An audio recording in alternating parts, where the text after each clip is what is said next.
আলু উৎপাদনের অন্যতম শীর্ষ জেলা মুন্সিগঞ্জে আলুর দর ঠেকেছে কেজিতে ৬০ টাকায়। সেখানকার সবশেষ খবর জানাতে মুন্সিগঞ্জ আলুর হাটে আছেন রিপোর্টার নাসির উদ্দিন উজ্জ্বল। সরাসরি যাচ্ছি তার কাছে।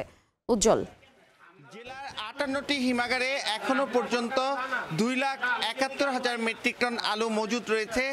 তারপরেও কিন্তু বাজারে আলুর দাম কমছে না এবং এখানে কিন্তু যে বৃষ্টির মধ্যেও যে আলু বেচা কেনা হচ্ছে সেখানে তারা কিন্তু এই পাইকারি ৫২ এবং ৫৩ টাকা দরে কিন্তু আলু বিক্রি করছেন এবং সেটি খুচরা বাজারে ৬০ টাকা পর্যন্ত পৌঁছাচ্ছে। কিন্তু হিমাগারে যে দর সেটি তারা ৩৮ টাকা লিখে রাখলেও কিন্তু সেখানে বিক্রি করছে ৪৭ টাকা পর্যন্ত।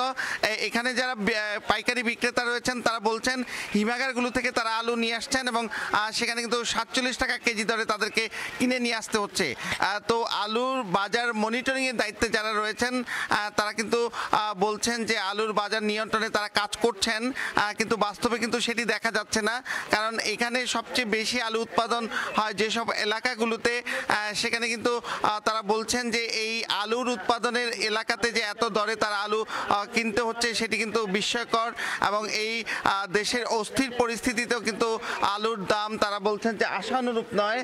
তবে এখানকার যারা আলুর বড় আড়তদার রয়েছেন এবং যারা পাইকার রয়েছেন তারা বলছেন যে এই যে কারফিউ সহ নানা কারণে কিন্তু দেশের বিভিন্ন স্থানে যেমন চট্টগ্রাম, রাজধানী ঢাকা ছাড়াও অনেক এলাকাতেই মুন্সিগঞ্জের আলু বাজারজাত করা হয়। সেই জায়গাগুলোতে বাজারজাতে তাদের কিছু চ্যালেঞ্জ রয়েছে এবং সেই চ্যালেঞ্জের কারণে কিন্তু তাদের বাজারে কিছুটা মন্দা, নতুবা তারা বলছিলেন যে বাজারে পর্যন্ত ৬৫ টাকা ছাড়িয়ে যাবার কথা, কিন্তু তাদের মন্দা বাজারের কারণে কিন্তু সেটি যায়নি এবং যেই সব আলু কেনাবেচা হচ্ছে সেখানেও কিন্তু কিছুটা চ্যালেঞ্জ রয়েছে। এবং এই যে হিমাগারে যেই পরিমাণ আলুগুলো মজুদ রয়েছে, কৃষি বিভাগ কিন্তু বলছে এই ২৭১ মেট্রিক টন আলুর মধ্যে কিন্তু ৮২ মেট্রিক টন আলু বীজ আলু রয়েছে আর খাবার আলুর পরিমাণ কিন্তু প্রায় ২ লাখ মেট্রিক টন। এবং সেই পরিস্থিতি এগুলোতে তারা বলছেন যে এবার যে এখানকার জমিগুলোতে ১০ লাখ মেট্রিক টনেরও বেশি আলু আবাদ হয়েছে সেটি কিন্তু গেলবারের চেয়ে কম এবং কিছু বৃষ্টিজনিত চ্যালেঞ্জের কারণে উৎপাদন কম হয়েছে। তবে এই যে বাজার পরিস্থিতি সেটি নিয়ন্ত্রণ করবার জন্য কিন্তু তারা বলছেন যে কৃষক যারা রয়েছেন কৃষক পর্যায়ে তারা কিন্তু অনেকেই আলু বিক্রি করে দিয়েছেন। এখন কিন্তু মজুদদাররা বাজারে আলু বা হিমাগারে আলু মজুদ রেখেছেন এবং তারাই কিন্তু বাজারটা নিয়ন্ত্রণ করবার একটা অপপ্রয়াস চালাচ্ছেন এবং সেই সিন্ডিকেটের কারণে কিন্তু এত চ্যালেঞ্জের পরেও কিন্তু বাজার কোনোভাবেই নিয়ন্ত্রণ করা যাচ্ছে না এবং এখানকার বাজার মনিটরিং পরিস্থিতি আরও জোরদার করার জন্য কিন্তু ভোক্তারা দাবি জানিয়েছেন।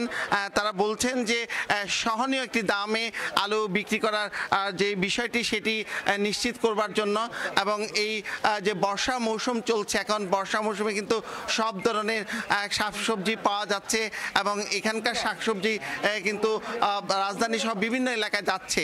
এই শাকসবজির সহজলভ্যতার পরেও কিন্তু এই আলুর দরের যে এই চড়া, সেই পরিস্থিতিটি নিয়ে কিন্তু ভোক্তাদের নানা রকম উদ্বেগের কথা, ক্ষোভের কথা তারা জানাচ্ছেন এবং তারা বলছেন যে এখানকার যে আলুর বাজার যারা নিয়ন্ত্রণ করছেন, যেই সব সিন্ডিকেটগুলো রয়েছে তাদেরকে নিয়ন্ত্রণ করার ব্যাপারে কিন্তু গেল বছরও ভোক্তা অধিকার অধিদপ্তরের যে মহাপরিচালক তিনি এসেছিলেন এবং এখানকার যে সব সিন্ডিকেটদেরকে শনাক্ত করা হয়েছিল ওই সব সিন্ডিকেটগুলো কিন্তু এখনও সরব রয়েছে বলে কিন্তু আলুর বাজারের এই অস্থির পরিস্থিতি বিরাজমান। তো এই ছিল মুন্সিগঞ্জের আলুর সবশেষ খবর।